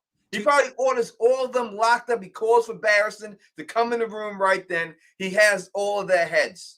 And they all die. Arya doesn't have to go on a run, become a faceless man. Sansa doesn't go through the shit she did. None of them. He made all that shit going to work with his ass trying to say that he's trying to be honorable. You can't be honorable and lying at the same time. You can't do both. And that's what he did. 100%, Tony. Into Jake Cruz here, tell him what the hair doesn't have. If Ned tells Robert that, for good or for bad, he's going to believe Ned word for word because he's not going to think that Ned's just going to make shit up. So if Ned's actually coming to him with, I have proof, yes, that the hair color, John Arryn was killed, blah, blah, blah. Like everything that he's sort of put together by at that point, I think would be enough for Robert to call Cersei. And then who do you think Robert believes, Ned or Cersei? That's why Ned knew he was going to tell him, because he says, listen, you better leave town, Cersei, because when Robert's wrath is going to follow you. He knew it was going to happen. He knew Robert was going to believe him. She knew that Robert was going to believe him. Yes, she knew it. That's why she had to take Robert out. She was like, Robert's going to believe Ned once Ned says this shit. That's going to be it. And that would be the end of it. And that's the way it would go. So, when it comes down to it, that's the way I look at it and everything. So the king's words in that situation aren't respected, just like they're not respected right now. You know what I mean? When he dies, his words no longer matter. These people are just like usurping the throne right after. But again, as I did in LML stream, and I'll say it again, I think Rhaenyra has a lot to do with it. I have to blame her on that situation because she left and was hiding out in Dragonstone. She should have stayed her ass down there and not went to Dragonstone and everything else. Why was Jon Stark hair not silver? A lot of Targaryens have recessive traits. And when you see Targaryens mixed with other races, usually the other races' traits come forward more than the Targaryen traits. You only see their traits come forward when they're with other Valyrians, I should say, right? But you can go through it, or whoever it is, when they marry Baratheons or anyone else. You see, this is what, and we look at Rhaenys, her hair is black in the books, right? She's a part Baratheon, and her hair is black in the books. In the show, they gave her the Targaryen hair, most likely just to let you know that she's a Targaryen. But in the books, her hair is black. His name is Aegon Targaryen, damn it. Okay, yeah, Aegon Targaryen Snow. Will people call him Aegon in the new Snow series when that comes out? No, people call him... we don't even know if his name is truly Aegon. That could have been a Dan and Dave situation. It's true. It could be. Swak fan says, hi guys, can't wait for episode 4. Love what you guys are doing. Fire. If Ned had told Robert before he died, Robert had enough time to act. Revelation, it would have made all the difference. Someone said that Robert would have commanded the children to be murdered on his deathbed. I do want to make one reference that Cobra Kai does have a House of the Dragon reference. They referred to Terry Silver as Sensei Targaryen. Because he has white hair. That was another crossover, covered when I seen this. Let's take the super chat right here. Thank you so much for the super chat. For anyone who doesn't know, Teflon here did an interview with Steve Toussaint, Corley's Valyrian, a month ago on his channel. Yes, if anyone doesn't know, thank you for bringing that up. But I did do an interview with the great Steve Toussaint. It's a 15-minute interview. You could go check it out. It wasn't like, it was me and him one-on-one. It wasn't no situation where he was walking by on the red carpet and I held the camera out for 1 minute and said one word to him, right? I really had a real interview, not one of those walk-by interviews. All right, it was a real one. So if you want to go watch it, it's on my channel. I appreciate it if you do watch it. And as for the whole Aegon Targaryen, the prequel show is called Snow, right? That if it gets picked up, theoretically, yeah. So that's what he's going to be called. Snow. He's Jon Snow. He's not taking that and everything else. He'll never be called Jon. He'll just be called Snow through the whole series. Every episode, Snow, come over here, Snow. They'll just refer to him as Snow throughout the whole series. You won't even hear Jon except for once in a flashback when he sees Dany. And if you're a fan of the show, from Phil and I just did an interview with the actress who plays Donna in there. So you could check that out. We just did that last week. It was a really good time hanging out with them. We're going to have more interviews from cast members of both House of the Dragon and also From. So make sure that you subscribe to the channel so you get notified about all that stuff and everything else. We're going to keep getting it on and everything else. All right. So still dealing with that, I would say, all right, we know it's a working title, Imaginary Realm. You are correct. Snow is a working title. We don't know if it's going to be called that, but we're just having some fun. But the fact that that's what he's calling it is saying that he's not going to go by the name Aegon Targaryen. All right, that's what it was going on and everything else. So that's what I mean by that. All right, so let's continue. on. So that's how I seen it with the two dragons. They should have been able to take him out, but for whatever reason they couldn't. All right.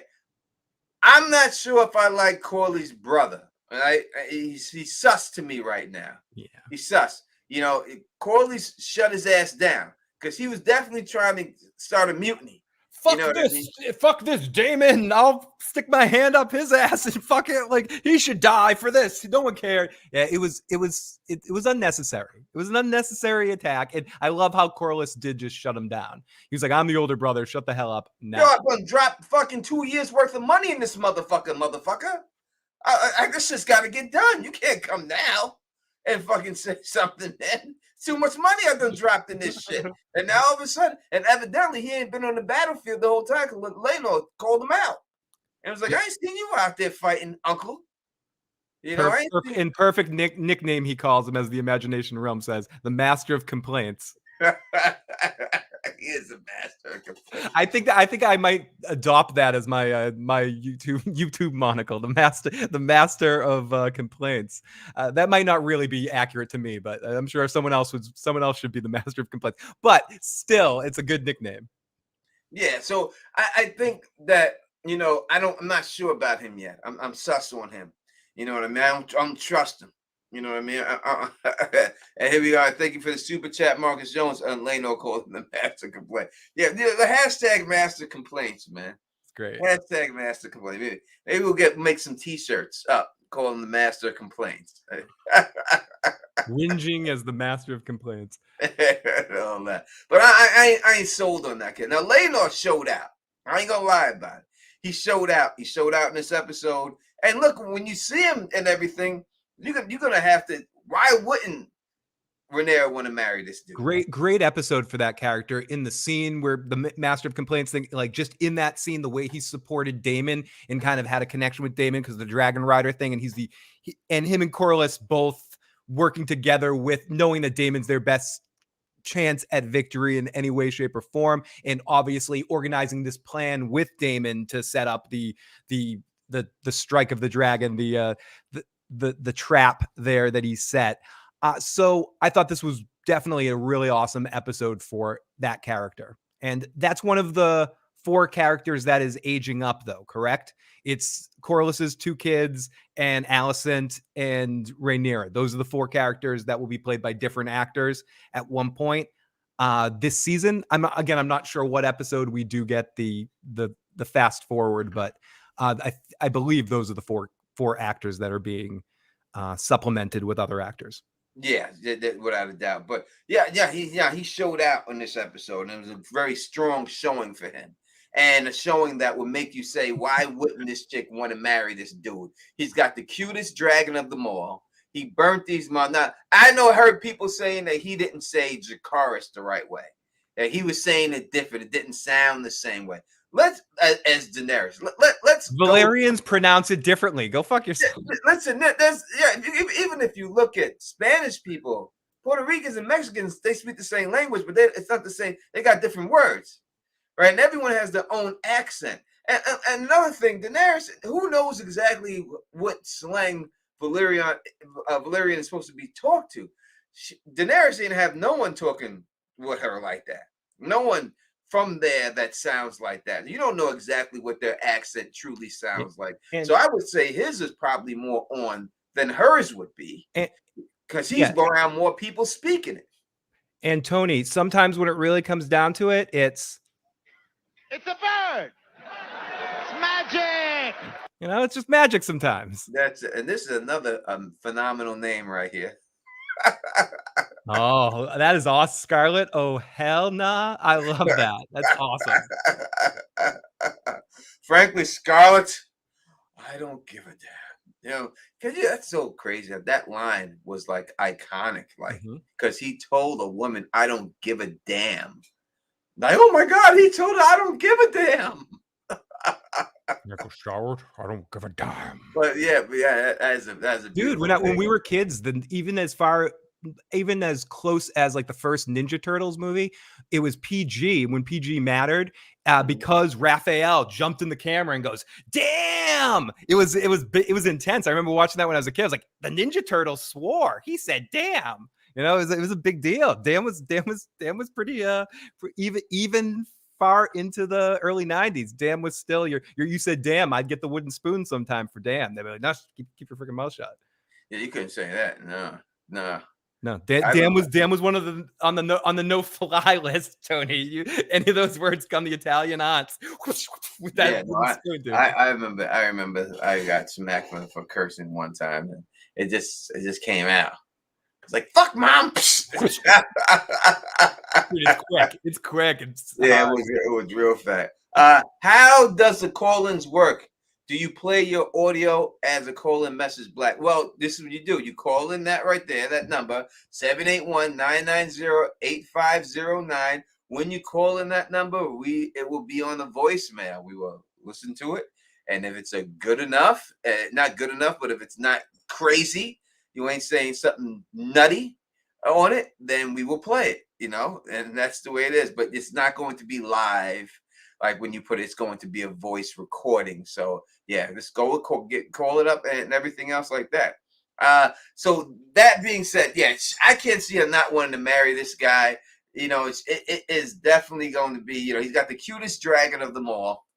And she seems to love dragons. So there's no way she ain't gonna want to be around this damn sea smoke. Because that's I can't help that. That is definitely a Baby Yoda moment. You know what I mean? I can't say anything about it. We got Shadowcat Bex in the building rocking with us. And I will be on with Shadowcat Bex, I think Tuesday on Costume Co's channel.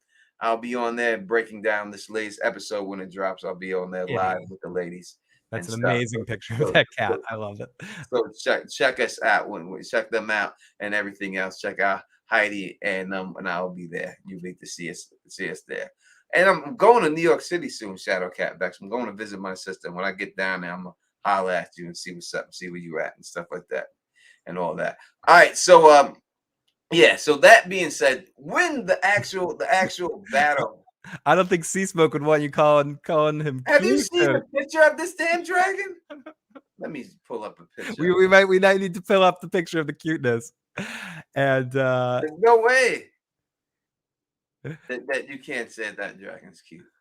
No, super cute. Lean says 3 actors, the kids at the tournament. Episode 1, MVP Laenor introduces the Stepstones and old Laenor in his late 20s and 30s. I'm very excited to see more of those characters and more of Sea Smoke, because I agreed with Tony. It was the best looking of the dragons so far.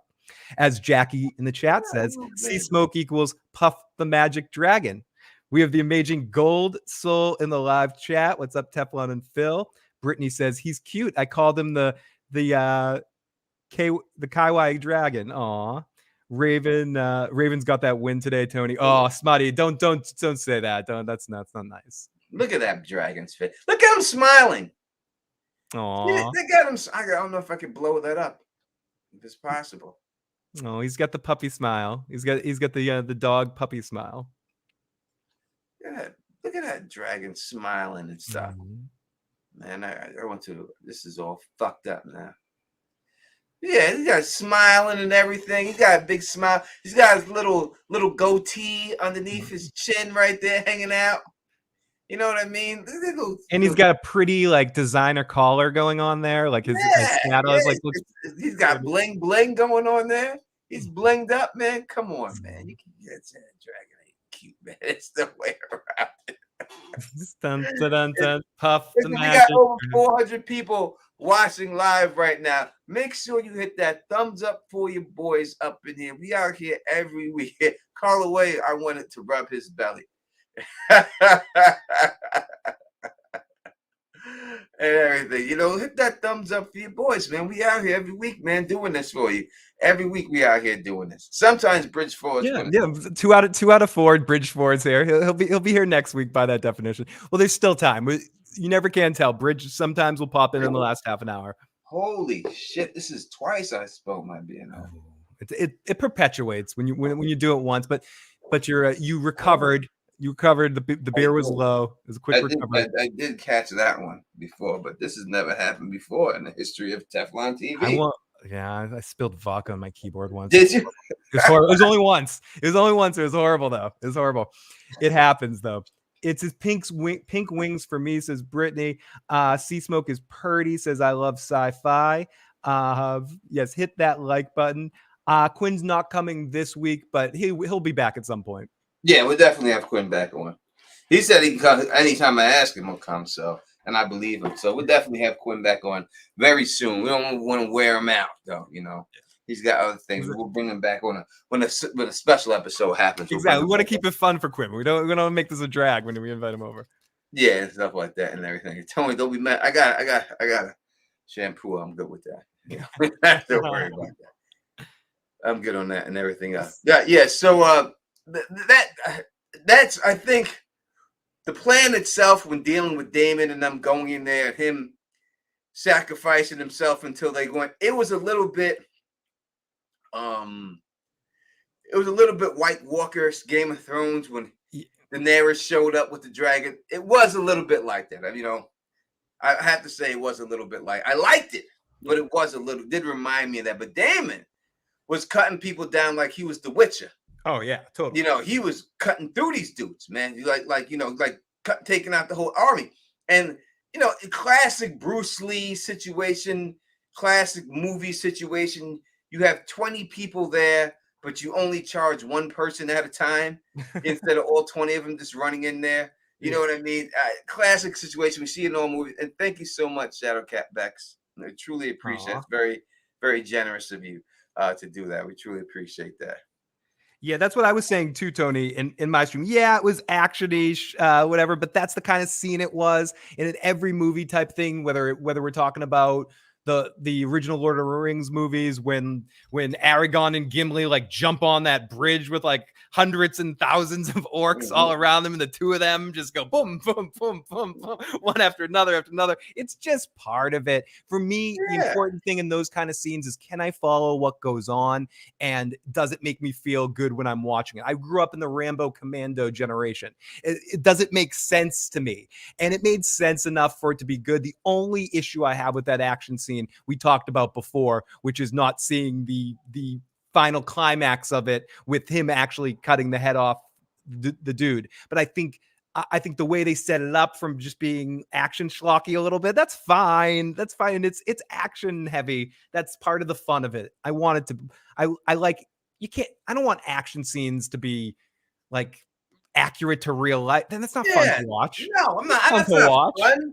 I don't want to see that. I've seen people. How most people throw punches in real life. It ain't special. Dude, it's not pretty. It's not pretty. How much people swing swords in real life. It ain't special. Yeah, dude. I want it to be fancy. I want to see him flipping, putting the sword behind your back. You know, I want to see it go there. I don't want to see no one sword motherfucker.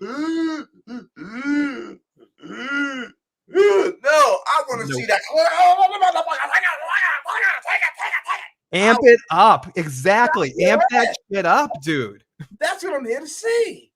You know, and they have to show why Daemon is people are afraid of him.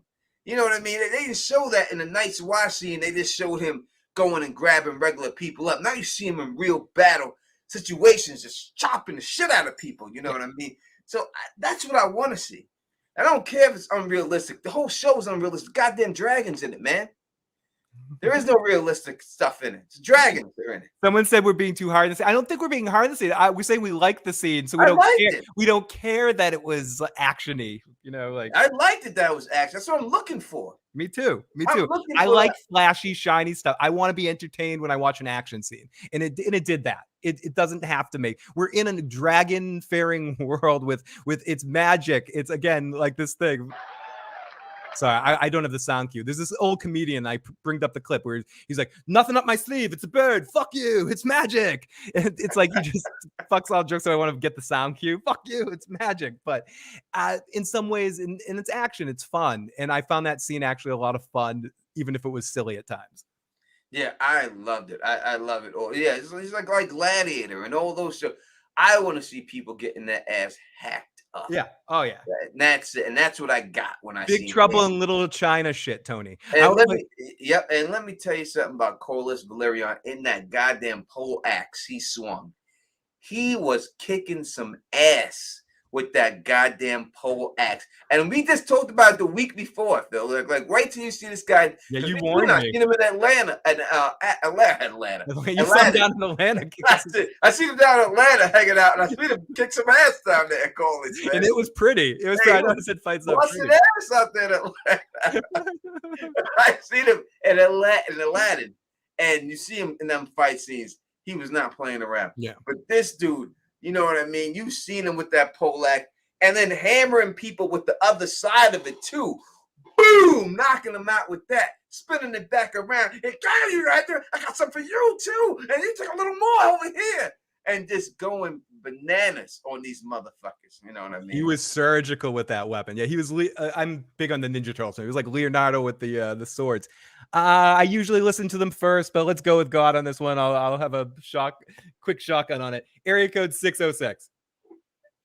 Hey, I'm Tomb Raider, the dude in the comments that was confused about how the call-ins work. I was just now tuning into the stream, so I'm sorry if you guys already discussed this, but it was revealed that episode 2 had a couple deleted scenes at the end where Alicent and Rhaenyra are arguing about the announcement that Viserys makes.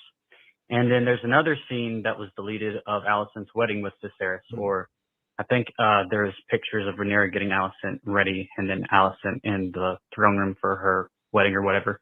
My question is, what do you think about the decision to cut these scenes? Do you think it worked out best in the end for the episode, or do you just not mind at all? Thank you for taking my question. No, that we did discuss this a little bit earlier, but we could definitely discuss it again. For me personally, I think they should have put some of the wedding in there. I think it would have been better. Didn't that I compared it to the wedding with Rhaegar and Lyanna. I was really fast. I wouldn't have done a whole wedding scene, but I would have cut some of the other stuff. Like I didn't need to see the old ladies yapping about, and I understand why they did it. That the one lady does get kidnapped, and that's part of the books and everything else. And I appreciate it. But was that needed to forward the plot in any way? No, it wasn't needed at all. You didn't have to do that. If you were going to have it in this episode, you could have cut some of that out. You could have cut the whole her sitting at the tree with the guy sitting there and her going out to get him. You could have cut that whole. I didn't need to see that either. There's a lot of things they could have cut out to put it in there, and I would have rather seen the wedding. Me personally, what about you, Phil? Yeah, I like it. I'm not going to say I don't care, but I'm enjoying the pacing of the series, the way it's working out. That being said, there are some moments here and there. Listening to your message, hearing about those scenes got me excited to see that stuff. So as long as they release it at this point, they release it as additional content, either on the YouTube channel or DVD extras, VHS and Betamax extras, Blu-ray extras or something. Laserdisc, an 8-track of the whole thing. I would definitely get it and love to watch those scenes. I enjoy bonus scenes, whether it's especially in stuff like Godfather or Superman are the two best examples. When you watch something on TV, they add the scenes in. But so I like deleted scenes, and it's kind of fun to see it out of context, and I think it adds more to it later. So I would love to see them release those stuff, maybe even as webisodes later on in between the seasons to add more context to scenes. Maybe they're going to use that stuff later. That'd be pretty cool.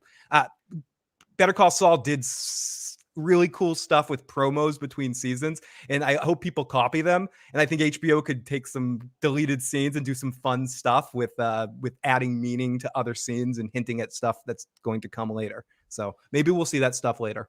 No, thank you for the super chat. Gold Soul says, love the episode last week. Gotta say, Lenore needs to improve his Dracarys, though. Man, needs some bass in his voice. Let's keep rocking, folks. Thank you again for the super chat. I would say, his voice is his voice. People, I understand what you're saying, but you could say the same thing about Damon. Damon's voice is not, Matt Smith's voice is not intimidating. It's very high pitched. When he was screaming, come out and face me, crab feet. That didn't sound intimidating. Not everybody got that bass, that Barry White bass in there. But Mike Tyson don't got that bass, but you won't say nothing to him about it. Mike Tyson doesn't sound like if you heard Mike Tyson over the phone and you didn't see that dude, and he was like, "I'm gonna come over there and I'm gonna kick your ass," you would be like, "Yeah, sure you are." Sure, buddy. Come over here right now. What's your name, Mike? Yeah, you Mike- watched the first 3 episodes of the Mike Tyson series on Hulu? Pretty good. I haven't. I haven't watched it because he said he had nothing to do with it. Oh, so we I had nothing to do. Okay, so it reminds me a lot of we'll talk about it a different day. We'll talk about it off air. All right. But yeah, you know what I mean? So, but when you see him start coming at your ass, then it's a whole different situation. You know what I mean? So I understand what you're saying. There's no doubt it would sound better. You know what I mean? But but it is what it is. You wouldn't go up to him and go, "Are you the undisputed heavyweight champion of the world?" Yeah. No. But when he shows up, and look out the window and say, "Mike's here." Oh shit, Mike's It here. depends. Are you in a room if Mike's smoking weed? I probably might say a joke or two to him. If he's chill, relaxed, it depends the kind of Mike you're dealing with. I seen him get like that. I seen him flip the switch when he was high. I seen him. I'm not going to talk again, but I seen him personally when he was high and coming out and just like flip like this on somebody, and I thought he was going to beat this person's ass too. So no. Scarier than Joe Pesci and Goodfellas. Okay, anyway, sorry. Yeah, Joe Pesci doesn't have an intimidating voice when you listen to it, but when he got mad at I'm funny. What do you mean? I'm funny. I'm funny. I'm funny. How, motherfucker? Tell me how, like a clown.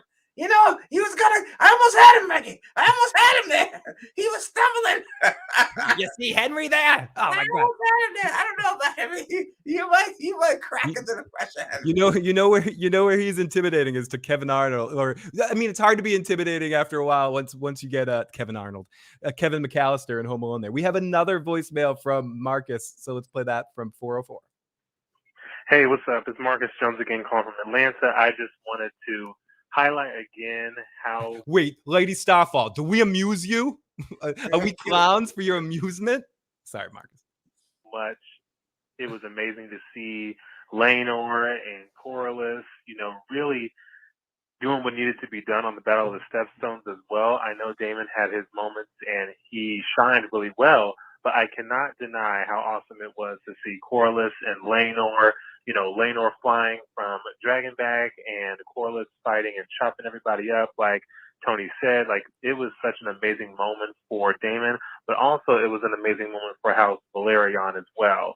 And I really appreciated how, again, the show is giving the Valyrians their time to shine as well, because they are just as important to the story as well as House Targaryen. Yes, it's called the Dance of the Dragons, but also House Valyrian has a big role to play, and seeing them get their shine in it, I was very happy with that. So, yeah, just wanted to say that.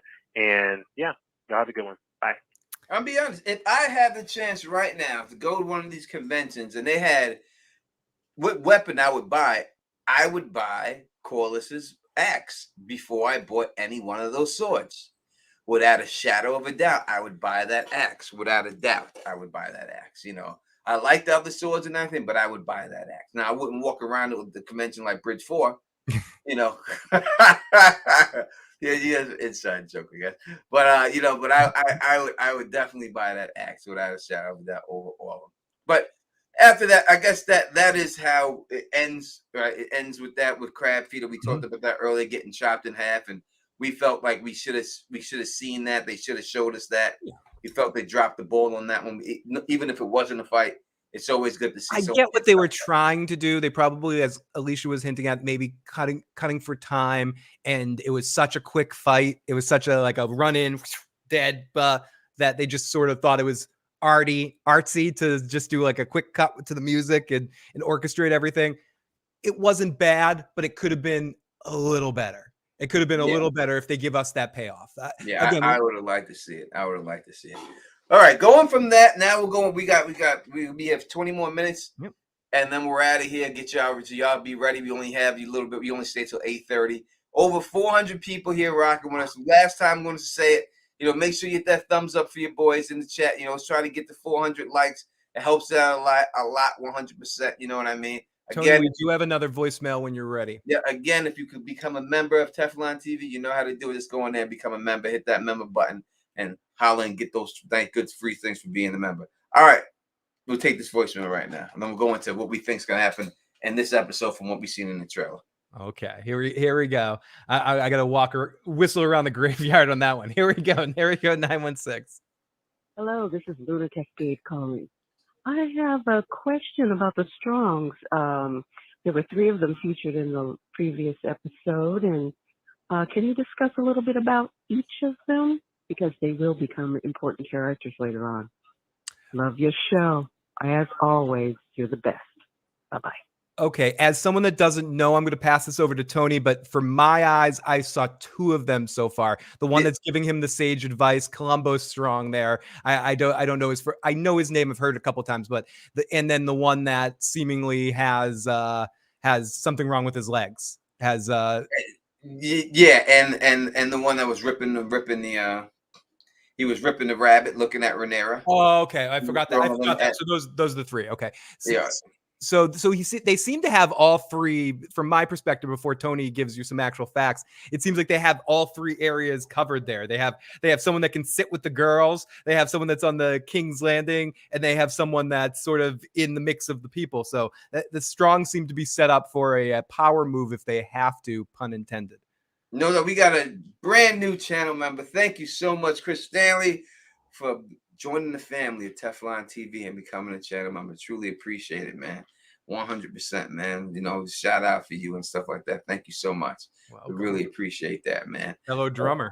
That's right. So I can't go into too much of the Strongs because there's too much spoiler material that's gonna go on there. But I will say that particularly one, is going to play a huge role in this show. And there's a reason why they introduced them the way they did. There's a reason why they showed the one look at her the way they looked at her and ripping everything else.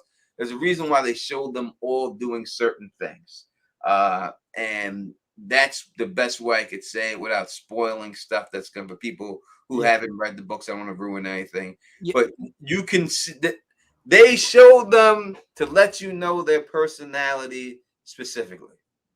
The way it is. So just go back and look at them and see them, and you'll see there's a reason. And from their personalities right there, you could see you could probably figure out exactly how it's going to play out for them. Yeah, and from someone that doesn't know what's going to happen, as I was saying, I think it's very interesting that they seem to strategically have all 3 of them in different places so that they can keep an eye on everything that's going on everywhere. Yeah, Celebrity Bikini. LMR was in the chat earlier today. Yes. So yeah, she was here earlier today. She'll be back. She's just busy right now in her real life, so she can't play in the land of make believe right now. But she will be able to come back soon. As soon as she's able to, or she'll be here every week, like always. The Lady and the Dom podcast will always be a part of it. So don't never think that's not. She gets done whatever she has to get done with. As long as it takes her, it doesn't matter. We'll be here for her. Real life hiatus for a while. Yeah, so that's just what it is. All right, I wish we could talk spoilers. You know, we could have a whole different stream, devoted spoiler stream, and then we'll do it. But for this purposes, I don't want to spoil anything for anybody because there's a lot of good stuff that's going to come. Yeah, this is, and again, we're not going to make predictions. I mean, but because I think both of us have seen the episode, so we want to hear some of your predictions and some of your thoughts. So make sure you do call in. We got about 18 minutes left on this stream, so now's the time. If you've been waiting all night to call in, now is the time. It's 781-990-8509. Get your thoughts in. I'm trying to think what we can or what we should say. I will say that if you've liked the first 3 episodes and you're feeling the rhythm and the energy of it, this just feeds into it some more. This is just another good episode. Well, they showed the plot in the trailer from what we've seen. I didn't see the trailer, so tell me what I can say here. Yeah, the plot of the trailer is that someone seems to be accusing Rhaenyra of sleeping around. The Idle Hightower. Here's a rumor that she's sneaking out and sleeping around with somebody. All right. Which would ruin everything for the king and his plan if she gave away her maidenhead, maidenhood, whatever you want to call it, before she got married. That could really ruin an alliance right there. So that's why the king is mad about it. So then it comes down to who is she sneaking around with. They don't show. They show Daemon with a hood on, like he's being sneaky, but we also see Rhaenyra with a hood on, sneaking through the dragon pit right by Valyrian's head, sneaking out. And then we see her being chased by the gold cloaks, but they don't know it's her, but they're chasing her. and we see her running. She looks like Arya with the hood, and she's running and stuff like that. She's denying the rumors, of course, and saying they're disgusting lies. And the king is like, whoever said this, let me know, because I'll cut his eyes out, whoever's spreading this disgusting rumor. So I guess that's what they're showing us. She seems to be creeping, out there. Who she's creeping with is we don't know. And that is what we're going to have to find out by watching the episode. Is she really creeping? I think so, because it seems so. You see her creeping outside. What reason is she creeping for? Is it to get some dick? Is that what she's after? Is that what she's going out there to get slayed? You know what I mean? It could be. And if that's the case, then who is she? Who is she creeping around with? That's what it seems like is going on. So y'all can tell us in the chat, who do you think what's going on? But that seems to be the plot of this episode that we see. And yeah, Otto was always starting. So Otto was in there. He's got these damn spots. He's the one who dropped down on Damon. You know what I mean? Every time it has something to do with sex, Otto's ears to it. You ever notice that? The Damon in the brothel, I don't know about it. Rhaenyra fucking somebody, I don't know about it. He know about anything dealing with sex in the realm. If it's got something to do with sex, Otto bitch ass Hightower know all about that shit. Yeah, if there's a child to be pimped out, Otto's gonna do it. Yeah, Otto's giving. Hey, let's have him marry this 1-year-old. Yeah, let's make a really Otto pedo finger, Otto middle finger pedo finger. We were talking about that in the after show. Lots of love to my good buddy Carmine, who's popped in the live stream, who's spoiling Harry Potter in the live chat. You bastard! No, area code 330. Love you, Carmine. What's going on, guys? It's Gold Soul in the chat. I just wanted to tell you guys I love what you guys do. Keep up the good work. I had a quick question. If you guys could pick anyone in the current show to be king besides Viserys, who do you think would do the best job? So looking forward to hearing you guys' answers. Keep rocking. Take care, guys. No, all right, thank you. So you say if we could just pick from what I've seen, who would be the most capable king? From what I've seen so far, Lionel Strong. He seems to be the smartest one. Yeah. I think he'd be better hand. I'd make him the hand because he's got good sense. I guess it has to be a Targaryen. I guess it has. No, he said this king. He didn't say he had to be a Targaryen. Okay, so I'm sticking with my pick, Tony. I'm sticking with I'm not saying I would make him a hand.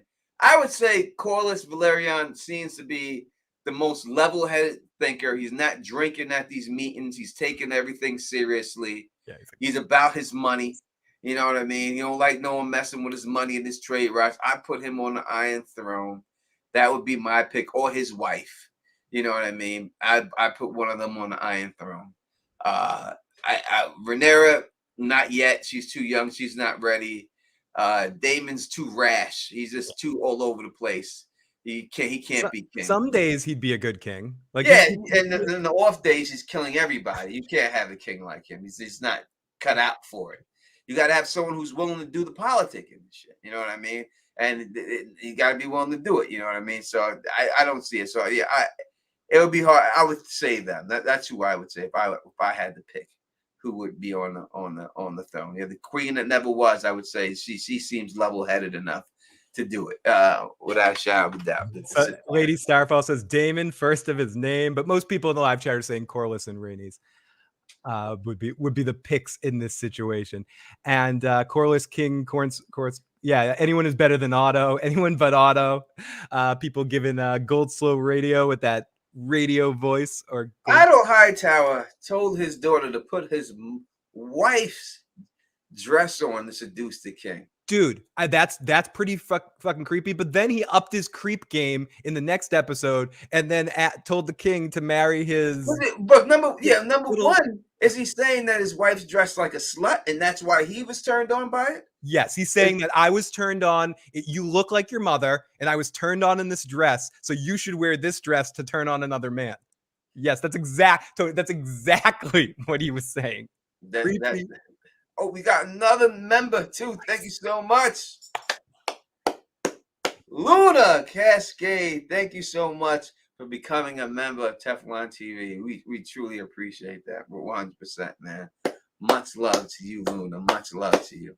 Yeah, exactly. No, the dress wasn't particularly slutty. It wasn't about it being slutty. It was about that I was attracted to your mother in this dress. So Yeah, that's because if he wasn't attracted to the mom in that dress, he wouldn't have said, go put one of your mother's dresses on. So he must say your mom knew how to show that shit. Yeah, your mom's and we were having some fun with it, but ultimately that's what he was saying. Look what he said. Listen, he said your mom's ass has some wiggle in that dress. I like the way it used to get stuck between her cheeks. And I think you have the same built figure because the bust line, it fit like a glove, right? So she must be built exactly like his wife, unless they did some adjustments that we don't know about. But if so, he must be looking at his wife saying, because that was kind of a goddamn tubes chop, you know what I mean? And like, listen, some people ain't got enough tube for them damn tops, but he must realize that his daughter did. And that's what he put up in there. So, he was definitely about, what are you picking your fingers for? Stop ruining your body. What are you doing? Get in there and do the job. Did you seduce him yet? What's taking so long? And then followed it up by taking a flyer on the next day saying, why don't you marry your daughter to your newborn son? Just do it, because that's not creepy at all either. That's your best order of business. That's my sage advice to you, you creepy pedo bastard. Here we go, Tony. Another voicemail. Well, I'm down here in the Stepstones. We got Vagar again. Vagar, and where is everyone? Did y'all get full on all these crabs without me? I'll just eat these sandwiches by myself then. All right.